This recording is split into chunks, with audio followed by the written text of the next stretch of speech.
Welcome to the Real Estate Espresso Podcast, your morning shot at what's new in the world of real estate investing. I'm your host, Victor Menasce.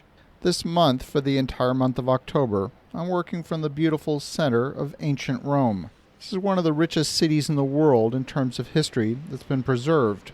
Many of the artifacts of ancient Rome are on full display, including the Colosseum, the tomb of Augustus. The city is rich with fortifications dating back to medieval times and more recent buildings from the Renaissance period, including the Vatican. Rome used to be a walled city, and remnants of the ancient walls and the Roman aqueducts can be seen throughout the city. On today's show, we're taking a little walking tour of Rome and talking about real estate in this ancient city.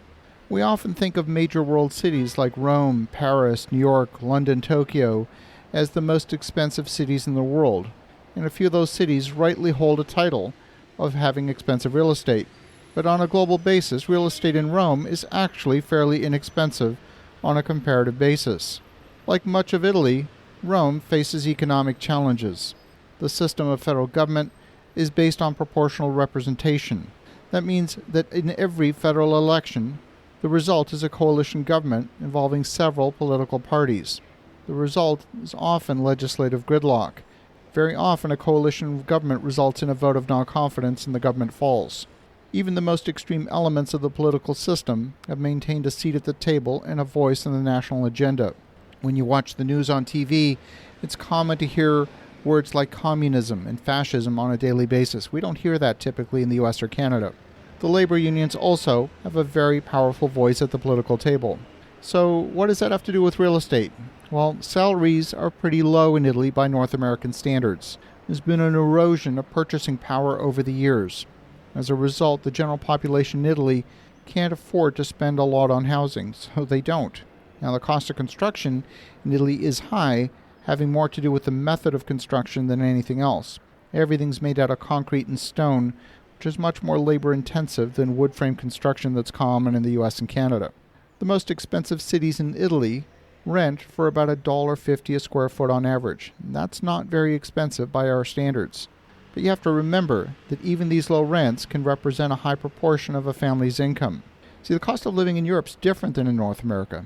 Many food items are relatively inexpensive. Things like fresh vegetables, they're less expensive and higher quality than what we see in the U.S. Fuel and electricity prices are more than double what we pay in the U.S. Energy is used much more sparingly. Fuel in Italy is about $9 a gallon, or a little over $2 a liter.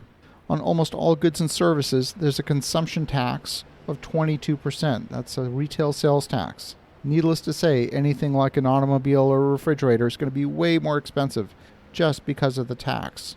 Durable goods in Europe generally are much more expensive than the US or Canada, and I find the cost of goods to be double compared with the US. When you factor in the higher incomes and lower tax environment in the US, I estimate the overall household purchasing power to be more than triple in the U.S. Paradoxically, some items are less expensive, like, for example, clothing, which often comes from Africa and India, is very inexpensive. I usually buy most of my clothing in Europe. I find better selection, better quality, and better prices. So back to Rome. I'm standing right now here in Piazza del Popolo. The name of the square, loosely translated, means the People's Square. Not surprisingly, it also happens to be the place where most large political gatherings take place. Also happens to be about 100 meters or 100 yards from where my family lives here in central Rome. So if there's a protest march, we will witness it first, and then we'll watch it again a few hours later on the evening news. And here in Rome on Saturday, there was a major protest against Italy's vaccine mandates and the Green Pass vaccine passport. There's a feeling that the pandemic has been politicized in the US and Canada, and I can tell you that political discourse is happening all over the world, even here in Europe. Official government reports put the number of protesters at 10,000. The organizers of the protest put that number at 100,000, which I think is a bit exaggerated. I've seen lots of outdoor crowds, and I would estimate the crowd at no more than 15,000 at the maximum. But the protest was loud and turned violent. Hundreds of police were on hand in full riot gear. I also witnessed the use of water cannons to control the movement of the crowd.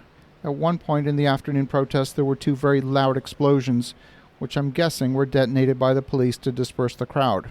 After the official protest was over, several splinter groups broke away, attempted to storm the Prime Minister's office. Another group of protesters stormed the emergency ward of a local hospital. and they attempted to break into the intensive care unit. They were stopped before breaching the COVID ward. Effective October 15th, the Green Pass vaccine certificate will be required for all places of employment in the country, both public and private. The Green Pass is also required to board a domestic flight. So this square that we're standing in right now, the People's Square, Piazza del Popolo, continues since ancient times right up until today as a place for large gatherings. And throughout the centuries, the square was also the site of public executions. At the center of the square is an ancient Egyptian obelisk, a stone spire with carvings which came from Pharaoh Ramses II in the 12th century BC. It's easy to get complacent walking around Rome to, oh boy, here's just another 3,000-year-old monument fading into the background, hardly being noticed. Radiating out from the square are a number of famous streets. The first is Via del Babuino.